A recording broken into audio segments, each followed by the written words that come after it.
This is a reading from the poem of the Man God by Maria Valtorta, Volume 2, Episode 233. Comment on 3 episodes connected with the conversion of Mary of Magdala, 13th of August, 1944.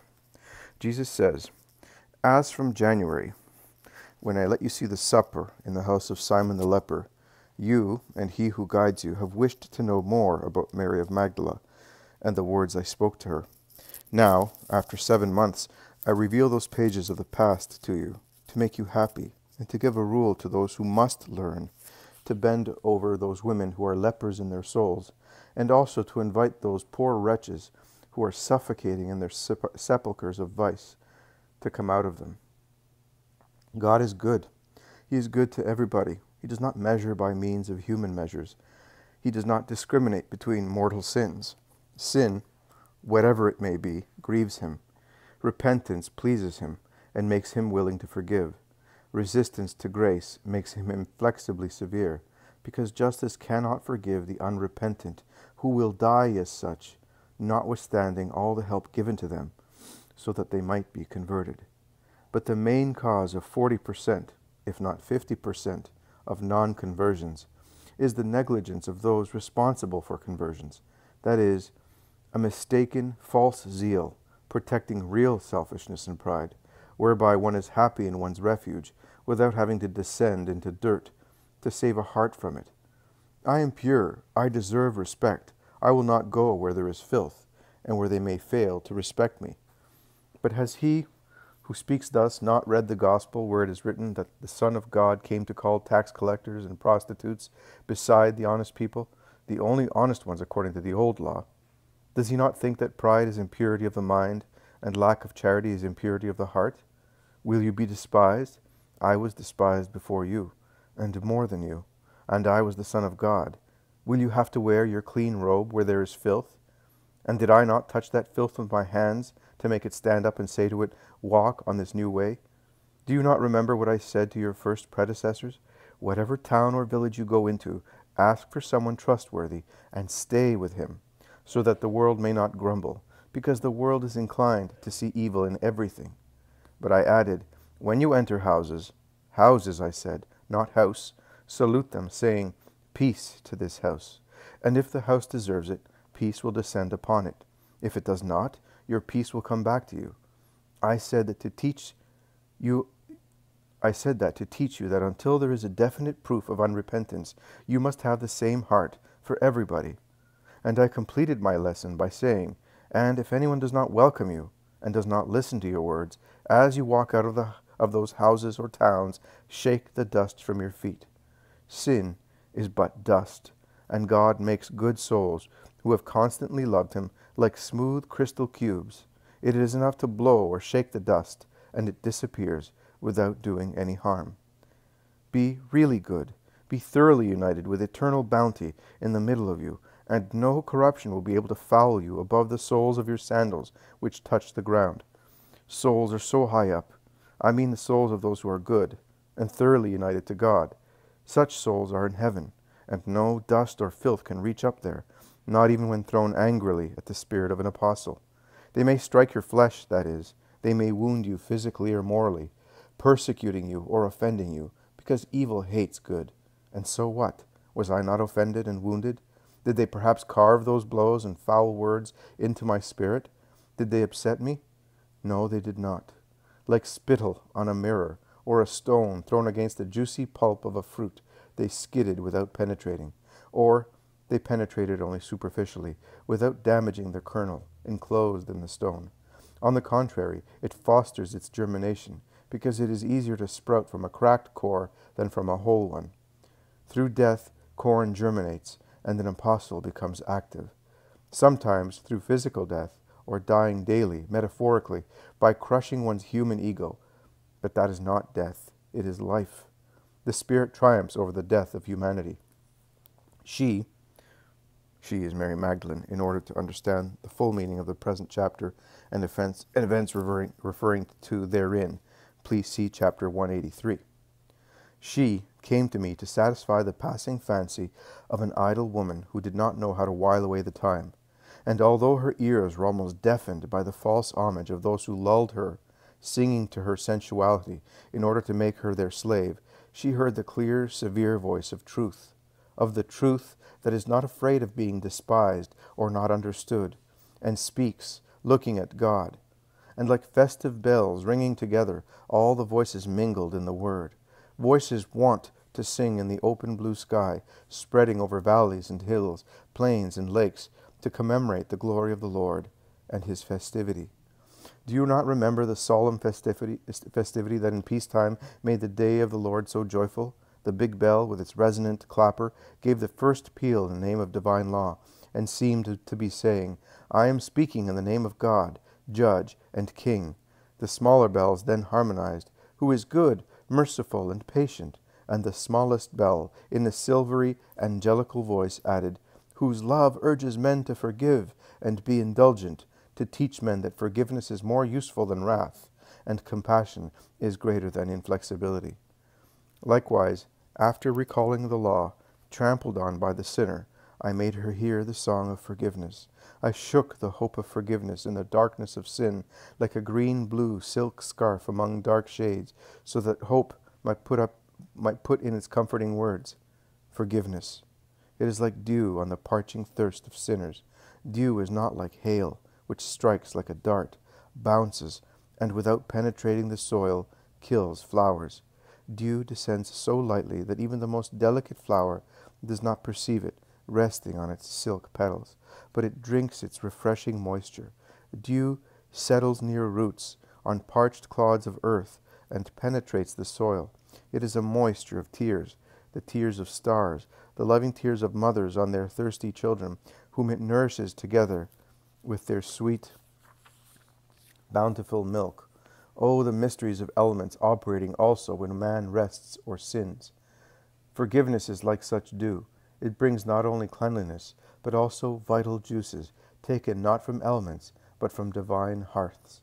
And after the promise of forgiveness, wisdom speaks, saying what is legal and what is not legal, and it reproaches and shakes, not out of harshness, but out of maternal anxiety to save. How often your hardness becomes more impenetrable and unyielding to charity bending over you. How often you run away while charity speaks to you. How often you scorn it. How often you hate it. If charity dealt with you as you deal with it, woe to your souls. Instead, see, it is the untiring walker who comes looking for you, and it reaches you even if you hide in the darkest of dens. Why did I decide to go to that house? Why did I not work a miracle in it? To teach the apostles how to behave, defying prejudices and criticism in order to fulfill their duty, which is so high as to be free from the trifling things of the world. Why did I say those words to Judas?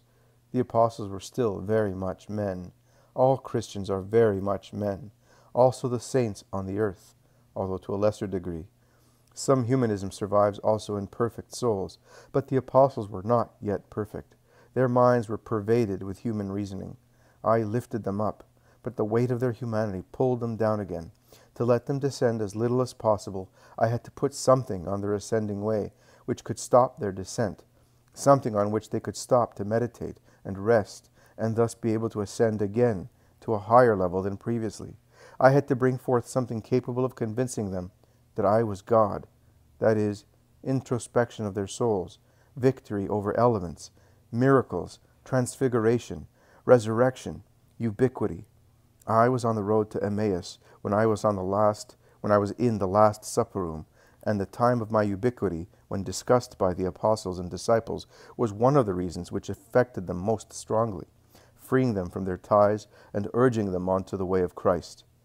Rather than to Judas, who was already brooding over death, I was speaking to the other 11.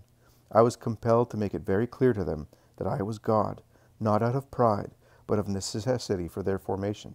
I was God and Master. Those words define me as such. I reveal myself by means of an extra human faculty, and I teach a virtue.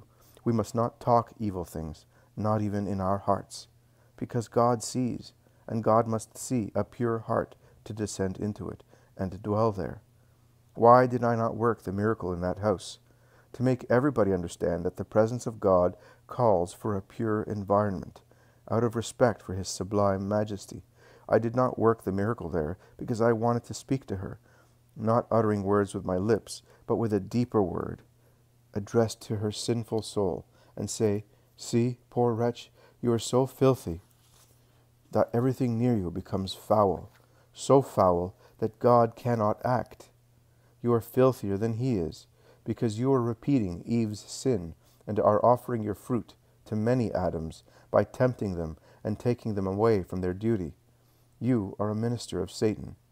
But why do I not want her to be called Satan by his dejected mother? Because no reason can justify insult and hatred. The first essential condition to have God with us is to bear no ill will and to forgive. The second condition is to admit that we, or those who belong to us, are sinners as well.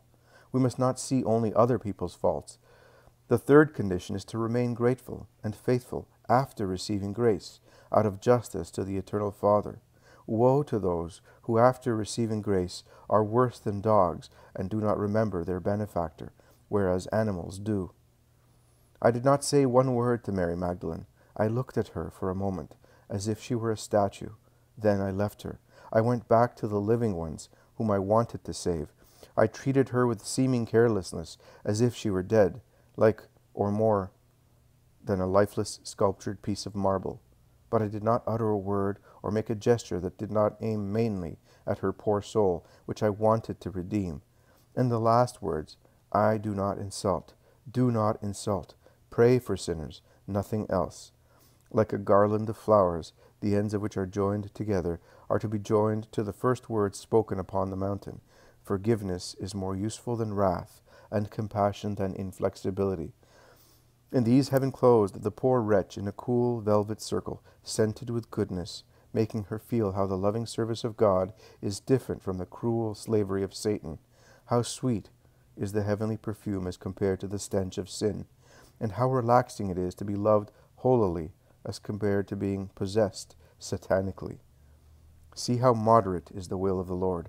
He does not exact immediate conversions. He does not claim the absolute from a heart. He can wait and be satisfied. And while he waits for the lost woman to find her way, for the mad woman to find reason, he is satisfied with what the dejected mother can give her. I ask her only, can you forgive?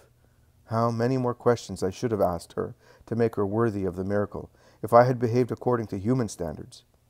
But I measure your strength in a divine way.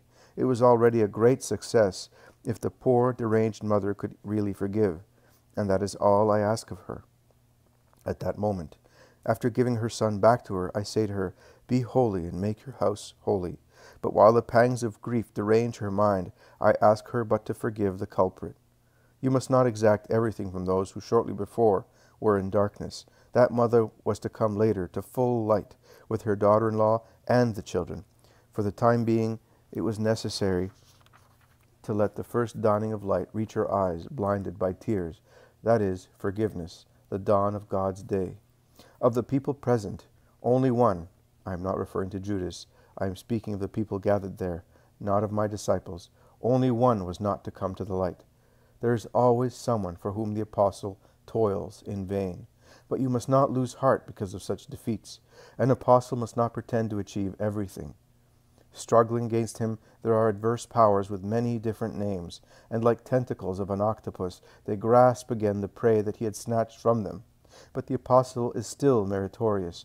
Woe to the apostle who says, I am not going there because I know that I shall not be able to convert anyone. He is an apostle of very little value.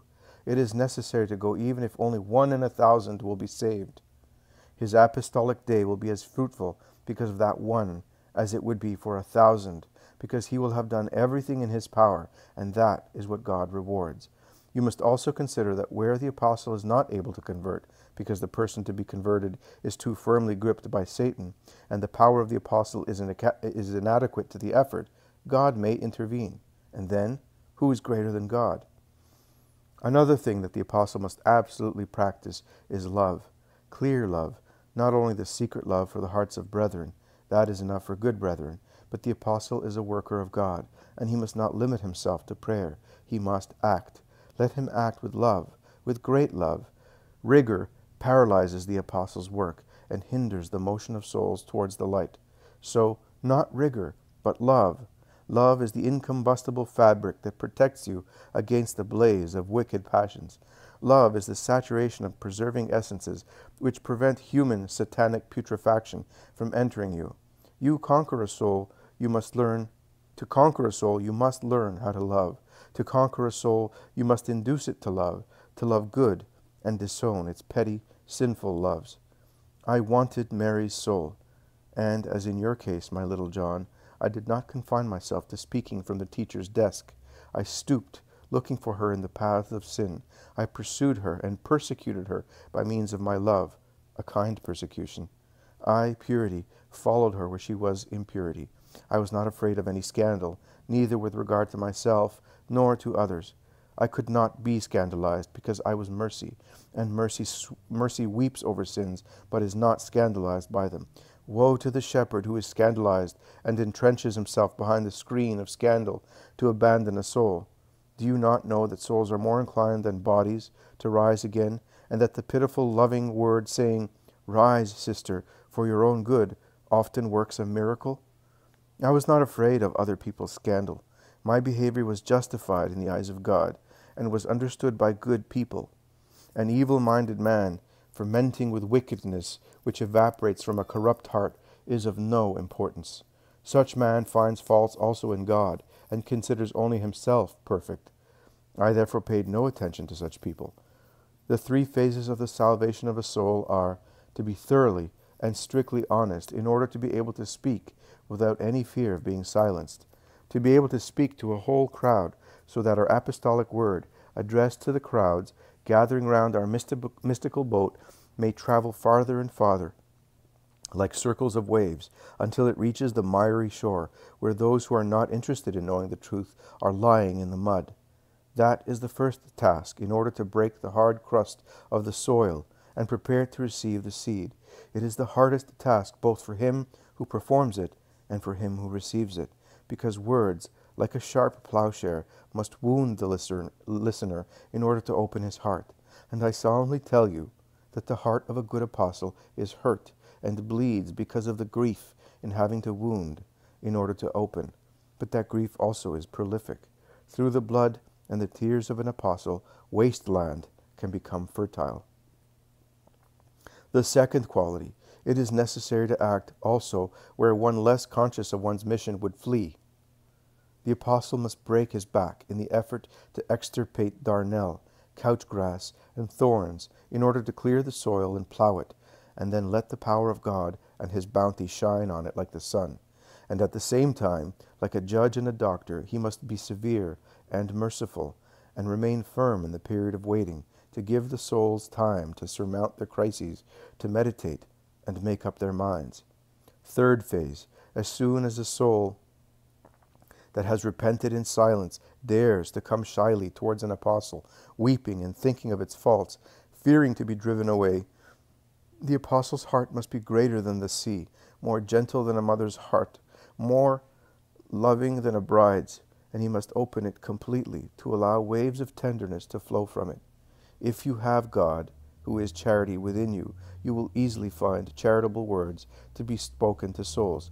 God will speak in you and on your behalf, and like honey dripping from a honeycomb, like balm flowing from a phial, love will reach parched, sickened lips. It will reach wounded souls, and will be relief and medicine.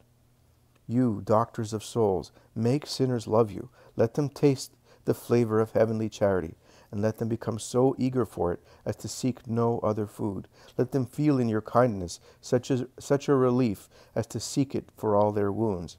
Your charity must free them from all fear, because, as the epistle which you have read today says, to fear is to expect punishment, and anyone who is afraid is still imperfect in love.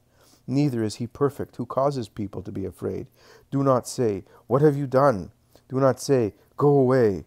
Do not say, "You cannot have relish for good love." Say instead, "In my name, love, and I will forgive you." Say, "Come, Jesus' arms are open." Say, "Enjoy this angelical bread and this word, and forget the pitch of hell and Satan's sneers." Bear the weakness of other people.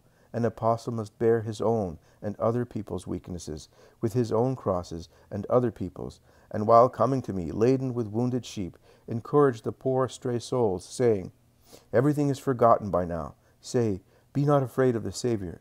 He came from heaven for you, just for you. I am but a bridge to carry you to him, who is waiting for you on the other side of the river of penitential absolution, to lead you to his holy pastures, which begin here on the earth and continue in heaven, in everlasting, nutritious, delightful beauty. Here is the comment. It is of little concern to you, sheep faithful to the Good Shepherd, but if in you, little bride, it increases confidence in the Father, that is, the spiritual Father of Maria Valtorta, it will be greater light in his light as judge, and for many it will be no incentive to come to good. But it will be the penetrating and nourishing dew of which I have spoken, and which makes withered flowers stand upright again. Raise your heads. Heaven is high above. Go in peace, Mary. The Lord is with you.